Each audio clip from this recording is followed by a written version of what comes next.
falar sobre o efeito do pecado. Porque hoje, com a igreja moderna, o nosso padrão e conceito a respeito do pecado caiu. Por que que o crente, o homem que está na igreja, até fora da igreja, não tem visto o pecado da maneira que devia? Por quê? Porque o homem é um ser engenhoso, que arquiteta de tudo, inteligente, dotado de dons, dotado de consciência. O que o homem faz? Ele cria uma lei própria para absolver os seus pecados. Quando ele cria essa lei própria, ele esconde atrás dela e ele passa a julgar a si próprio, e o pecado, que era para ter um grande pesar, um grande efeito na vida dele, passa a não ter, porque ele se esconde atrás da sua lei que diz: não é tão grave assim, Deus ama a todos, no último dia Ele me perdoa. Eu estou debaixo daquela lei, salvo uma vez, salvo para sempre. Ezequiel 18:4 diz: eis que todas as almas são minhas, como a do pai, assim também a alma do filho é minha, e toda alma que pecar, essa morrerá. Isaías 59 também ilustra: eis que a mão do Senhor não está encolhida para que não possa salvar, nem os seus ouvidos tapados para que não possa ouvir, mas as vossas iniquidades fazem separação entre vós e o vosso Deus, e os vossos pecados encobrem o seu rosto de vós, para que não vos ouça.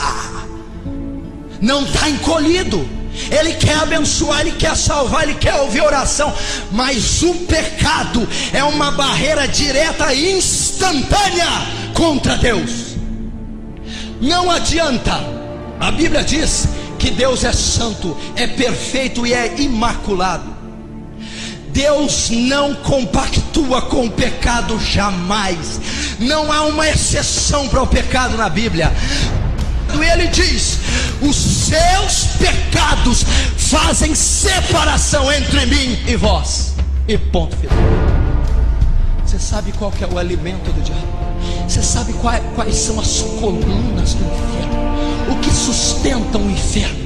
O que acende as labaredas do inferno? A gasolina do fogo do inferno? Os pilares e colunas que deixam o inferno de pé são o nosso pecado.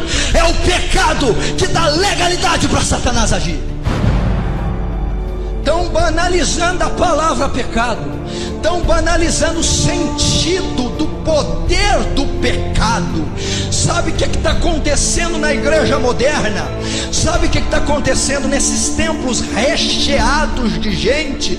Não está havendo mais pesar pelo pecado, não está havendo mais um sentimento correto de arrependimento, de remido, de pesar.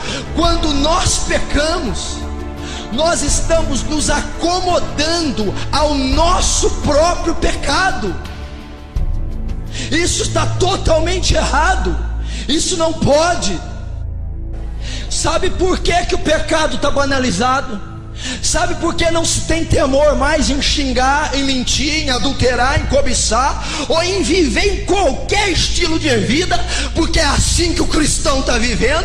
Ele está na lama do pecado, ele não sai da igreja, ele convive a vida dele totalmente normal. Sabe por quê? Falta de andar na presença de Deus, falta de comunhão íntima e profunda com Deus, falta de estar cheio do Espírito Santo.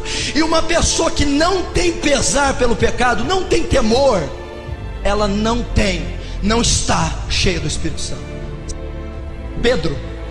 Quando Pedro se depara com a presença de Jesus, quando Jesus vem até Pedro, e a presença de Deus, que é santa, imaculada, que é poderosa, Pedro instantaneamente tem a consciência do seu próprio pecado, e Pedro diz: afasta de mim, Senhor, porque eu sou um pecador.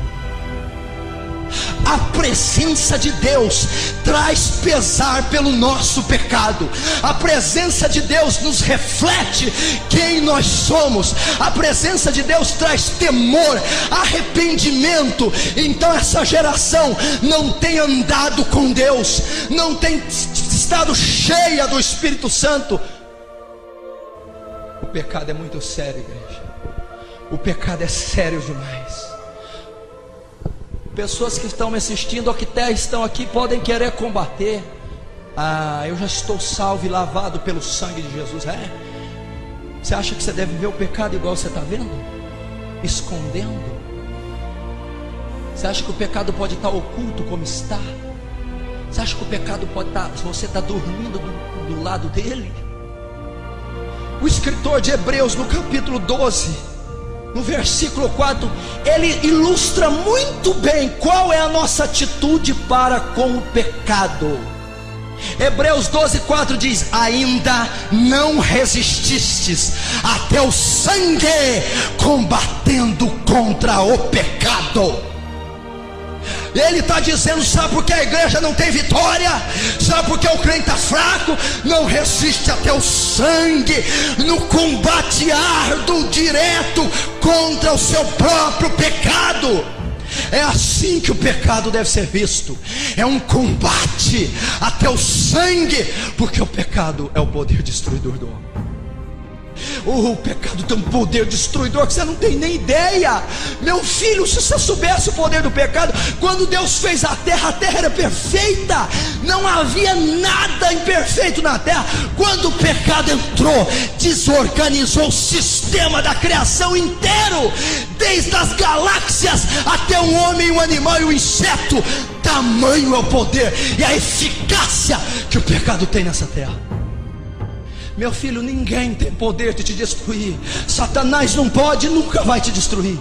O homem nunca pode, nunca vai te destruir. Ninguém pode te destruir, ninguém pode te derrubar. Nada, nem ninguém, nem um poder nuclear, nem uma bala, nem um tiro de canhão, nem um demônio, os principados, ninguém. A única coisa que tem poder de destruir o crente é o pecado.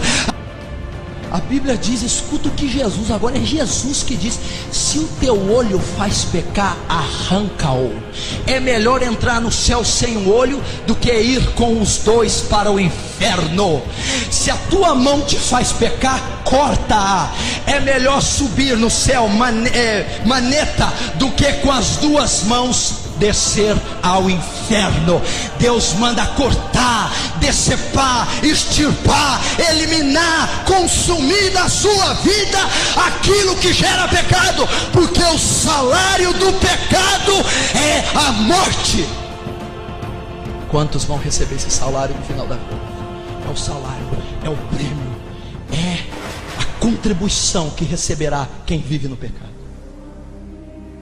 Olha o pequeno, todos que vêm a Jesus passam a ser santuário. Você é um templo, o Espírito de Deus habita em você. Você, quando converteu, foi separado, colocado à parte por Jesus Cristo. Você não faz parte desse mundo corrupto. O que é o mundo? É o sistema dirigido por Satanás, são dirigidos por mentes corruptas. Você não, você foi resgatado da sua vã maneira de viver que herdou do Pai. Você foi trazido do império das trevas para o reino do Filho do seu amor. Você agora é nação santa, geração eleita, sacerdócio santo, povo adquirido de Deus. Você agora foi chamado para ser embaixador de Deus e não para o pecado.